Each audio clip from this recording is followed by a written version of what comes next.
Alright, so first up, we're going to start with a 2006 $5 bill. Now, we're going to be looking at $1 bills, 5, 10, different types of bills. So, let's look at this $5 bill and get to why it's actually worth money. Now, this bill, you can see on the serial number that it's got all threes. So, that is a solid serial number, a solid threes all the way across. And it's in very, very good condition. So that is what's going to give the bill value. This $5 bill sold for over $2,300. $2,300, not too bad. Now this is a 2009 $2 bill. Now this one is not a solid. However, you can see that it's got all those zeros and then ends in a 1. That means it's a very low serial number. So it's pretty, the lowest you can get, I guess. You know, it's 1. Plus it's got a star next to the 1. So that is a star note as well. So that's really unique to have that star plus that the lowest serial number that you can get there. This $2 bill sold for over $17,000. And of course, if you do find one of these bills with this type of serial number, if it's in really, really bad condition, of course, it's not going to sell for the same exact prices of these. It's really going to be determined on the condition of the bill as well. But that doesn't mean that it can sell. It's still definitely going to sell. Now for a $100 bill, now you can see the crease down the middle of this bill, and you can definitely tell that it's been circulated. It's not in like super rough condition, but you can definitely tell that the bill has been circulated. Yeah, but it's definitely not in the best condition by any means either. Now this bill, it looks totally normal if you look at it from a distance, but if we compare the serial numbers, that is what's going to be important. Both numbers are supposed to match on both sides of the bill. Now if they don't, then you are talking some money. So here on the left, it starts with 3902, and then here on the right, it starts with 3903. So that 2 and that 3 is mismatched. Those numbers are mismatched. They are supposed to be matching. Now, because of that, this bill sold for over $1,900. And again, if you haven't seen my other banknote videos, you will notice that I've talked about this on $1 bills, $2 bills, so you can literally look for mismatched serial numbers on any types of bills out there. Definitely always be on the lookout for those. $1,900 for $100. That's a pretty good profit if you ask me, if you're going through some banknotes and find that.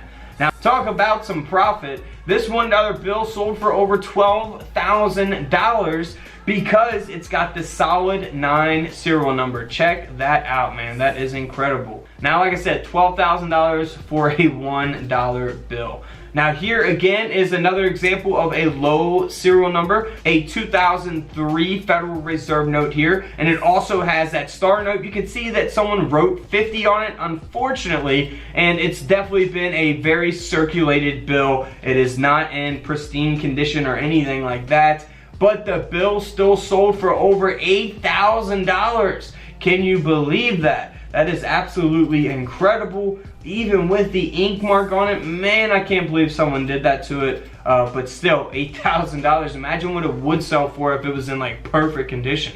Now this one is really cool. This is a 1995. Now this bill is in excellent condition here, and this $1 bill sold for over $2,000. And if we look at the serial number, it's all in order 1 through 8. 1, 2, 3, 4, 5, 6, 7, 8. And that is what is known as a ladder. So a ladder serial number there. That is really cool. Always be on the lookout for these. People also look out for birthdays. So it could be like 10/23, 1979, something like that. Or, you know, Christmas or whatever, someone born on Christmas, 12/25, 1980, or whatever. You know, people save some of those birth dates as well and sell those on eBay. Even though some of those don't go for much, this bill did sell for over $2,000. Now in 1988, we have a bill here. Now this one is similar to the mismatched serial number that we looked at before. However, this has 2 of the numbers mismatched, and it is also a star note. So we see the star at the end of the serial number, and we see here on the left, this one starts with 114, and here on the right, this serial number starts with 004. So that is what's going to give it a lot of value, and of course the bill being in good condition as well. This $1 Federal Reserve note sold for over $1,200. $1,200. Now here is a 1981 $1 bill. So this one here is similar to the mismatched serial numbers, but this has a mismatched prefix error. So here on the left, it starts with A999, and here on the right, it starts with B. So those letters and those numbers both are supposed to be matching. They have to be matching, but if they are not, then that's when you can actually get some money for them. So the mismatched A and the B there. This dollar bill sold for over $1,000. Not too bad, $1,000. Speaking of thousands of dollars, now this is an actual real bill. I gotta show you guys this. This is a $10,000 bill. Now, who knows why they made these? I really don't know why they made these back then, to be honest with you. I haven't dug that far in the history of it, but this is a 1928 Federal Reserve note that is $10,000. Could you imagine carrying around one bill? Imagine if you lost it. You would lose $10,000. That would be crazy. But if we look here on the serial number, it is a very low serial number as well. It's 0000178. So that is pretty cool. Low serial number, $10,000 bill from 1928. I mean, can't get much better than this. This is pretty awesome. And it's in amazing condition. This bill turned into over $240,000. That's right, a $10,000 bill sold for over $240,000. Man, that is crazy. I bet you whoever had this in 1928 wish they were alive to sell it now. Also, one more older bill. This is a star note. We see that the star is on the left side of the serial number, and this is a 1934. And this is a 1934 $10 silver certificate, baby. So really, really awesome bill here. Love it. Man, really, really cool bill. This $10 bill sold for over $120,000. I'm serious, $120,000 for this $10 silver certificate.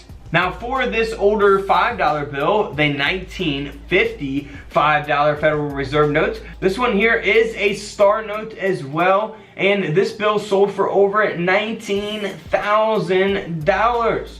$19,000. That is incredible. Now here for a $2 bill, again we looked at the low serial numbers and the star notes. This one here is the same case. It is a 1976 $2 bill, and you can actually go to the bank and just ask for $2 bills, and usually they'll have a bunch, or you know, sometimes if you go to a few banks you'll find them. I went to the bank one time, they had like $400 in $2 bills. I went through them all and searched the serial numbers, and yeah, you can definitely always look for those. Now this bill did sell for over $29,000. That's right, $29,000 for that $2 bill because of the condition, of course, and because of the low serial number and the star note. Now here is a really cool type of error. You can see that it has been obstructed during the printing of this bill. So we have an obstruction error taking place here on the front of the bill. And this 1977 $1 bill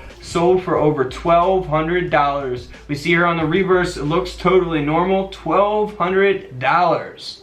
Moving on to a $1 bill. Now this bill here is from 1988. So we see here on the reverse of the bill, nothing wrong, looks totally normal. But here on the front, we have that full back to face offset. So we really see the design of the reverse of the bill that is backwards, essentially. So very cool, very noticeable. Like the last error, you wouldn't have to examine the bill up close or anything. This $1 bill sold for a little over $140. Moving on to a 1988. Now this is the older style of $10 bills. We see here on the reverse, looks perfectly fine. But here on the front, we have a misalignment error. Now we can see that they're on the left side of the bill with the seal and the serial number. But on the right side of the bill, looks, you know, pretty normal. Everything's intact. But there on the left side is where the error is taking place. Now this $10 bill sold for over $300. Alright guys, don't forget to subscribe in the middle, check out the videos to the left of me, and until tomorrow, I'll see you all in the comment section below. This is Couch Collectibles, and this is where I disappear.